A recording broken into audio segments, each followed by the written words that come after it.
बोलिए कृष्ण कन्हैया लाल की जय। श्रीमत् सद्गुण स्थालिनम चिदिचिदि व्याप्तं जदिव्याकृतिं जीवे साक्षरमुक्तकोटिसुखदं नैकावताराधिपं ज्ञेयं श्रीपुरुषोत्तमनिवरे वेदार्गीहृत्यं विभुं तन्मूलाक्षरयुक्तमेव सहजा नंदम च वंदे सदा। આજના શુભ દિને તમામ શ્રોતાજનોને મારા હૃદયભાવપૂર્વક જય શ્રી કૃષ્ણ. જીવનની અંદર આખી દુનિયાની અંદર 7-8 અબજ વસ્તીની અંદર દરેક વ્યક્તિ પાસે એક બાબત હોય છે. બોલે શું? તો દરેક વ્યક્તિના જીવનની અંદર એ પ્રશ્ન હોય છે. કોઈને કોઈ પ્રકારે એ દુઃખનો પ્રસંગ એ અવશ્ય હોય છે. કારણ કે ભગવાન જન્મ આપે ત્યારથી જ એ પ્રશ્નો એ જીવનની અંદર સર્જાતા રહે છે. અલગ અલગ પ્રકારના પ્રશ્નો એ અલગ અલગ વ્યક્તિઓને પોતાના જીવનની અંદર અતિશય એ ગભરાટ અને ચિંતાનો વિષય બની જાય છે. ઘણી બધી ઈચ્છાઓ વ્યક્ત કરવા માટે પણ ઘણા બધા માણસો પોતે વલખો મારે છે, છતાં પણ એ પોતાના જીવનની અંદર જે કંઈ વસ્તુ જીવનની ખૂટતી હોય તે ભગવાનની કૃપા હોય તો એ પ્રાપ્ત થઈ શકે છે. અને જો નસીબની અંદર ના હોય તો એ પ્રાપ્ત પણ થતી નથી. જો કોઈને પૂછવામાં આવે કે કેમ છો, તમે મજામાં છો, ત્યારે સામેની વ્યક્તિ એ કહે છે કે હા, હું મજામાં છું, પરંતુ આ તો ગાલ ઉપર લાફો મારી અને ગાલ રાતો રાખવાની બાબત છે. એટલે કે અંદરથી પ્રશ્ન હોય છતાં પણ કહે છે કે હું મજામાં છું. એવા ગંભીર પ્રશ્નોનું નિરાકરણ કેવી રીતે આવી શકે? એવા દુઃખોનું નિરાકરણ એ વ્યક્તિ કેવી રીતે લાવી શકે? તો એના માટે એ પોતાના જીવનની અંદર ભગવાનના ચરિત્રોનું વાંચન કરે, ભગવાનના જે ચરિત્રો છે એનું મનન કરે, પોતે વિચારે, તો એના જીવનની અંદર સ્થિરતા અને જે કંઈ સમસ્યાઓ હોય એ સમસ્યાઓ રહેવાની છે, છતાં પણ એની અસર એ વ્યક્તિ પર થતી નથી. જોઈએ આપણે દ્રષ્ટાંત દ્વારા. નડિયાદની અંદર એક ભરતભાઈ કરીને એક વ્યક્તિ હતા. એ પોતાની ફેક્ટરીની અંદર એ દરરોજ એ જતા હતા. એક વખત એવું બન્યું કે એ પોતે જતા હતા બાઇક ઉપર, એક્સિડન્ટ થયું અને ધામની અંદર એ પહોંચી ગયા, એટલે કે મૃત્યુ પામ્યા. ત્યાર પછી એમને પોતાના ઘેર લઈ જવામાં આવ્યા અને પછી એમની જે ધર્મપત્ની હતી એમની કુખે 8 માસનો ગર્ભ હતો.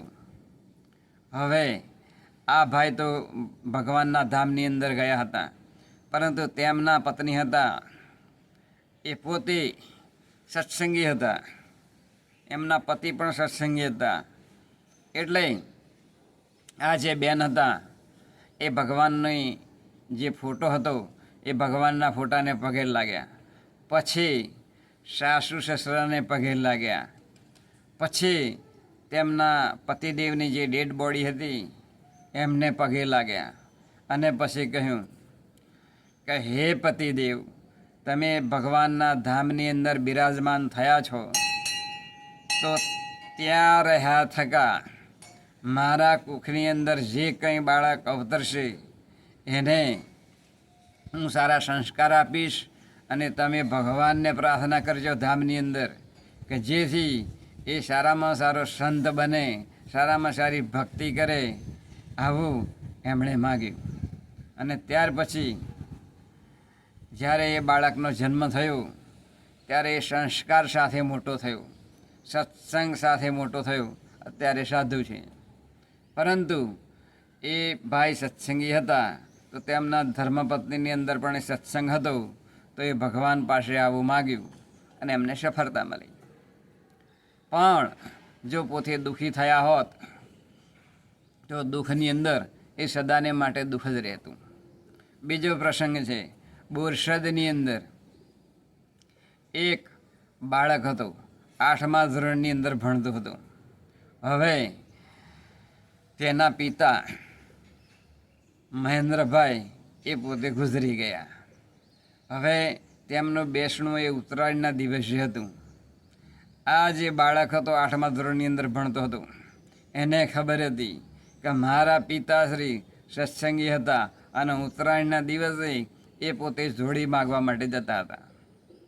એટલે આ જે બાળક હતો એ એના ઘરે બેસણું હતું તેના પિતાશ્રીનું, છતાં પણ એ પોતે આખો દિવસ એણે જોડી માગી છે.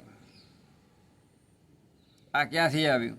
સત્સંગની અંદરથી આવ્યું. એના પિતાશ્રી પણ દર ઉત્તરાયણ વખતે એ જોડી માગવા માટે જતા હતા. આમ એ બાળકની અંદર સંસ્કાર આવે તો એ બાળક પણ સંસ્કારી બને છે. ત્રીજો પ્રસંગ છે, અમદાવાદના મંગલેશભાઈ એ પોતે સ્મશાન યાત્રાની અંદર ગયા, સાથે સત્સંગની ચોપડી લઈ ગયા. દર મંગળવારે આ મંગલેશભાઈ એમના ઘરે એ 15 મિનિટ માટે ઘર સભા કરતા હતા. ઘર સભા એટલે ઘરના તમામ વ્યક્તિઓને, સભ્યોને સાથે બેસાડી અને આપણા ધર્મનું પુસ્તક એ 15 મિનિટ વાંચવું. આ રીતે એમનો એ નિત્યક્રમ હતો.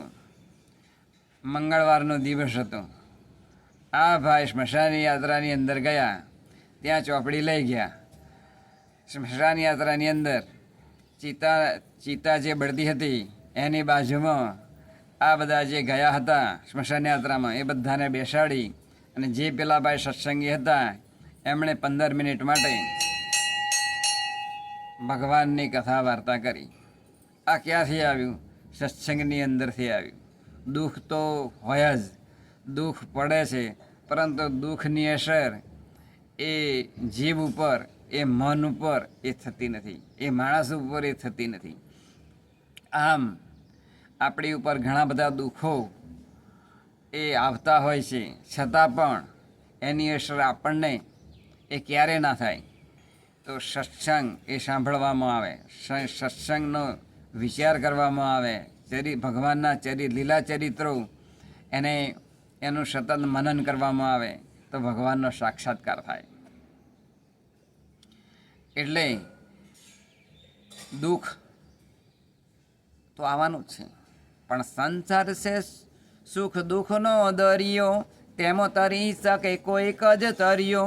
સંત સમાગમ કરીને મનને મારીએ રે, રૂડું લક્ષ્મી નારાયણ નામ નિત્ય સંભારીએ રે.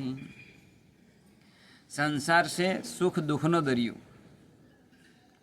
પણ એવું નથી. સંસાર છે દુઃખનો દરિયો.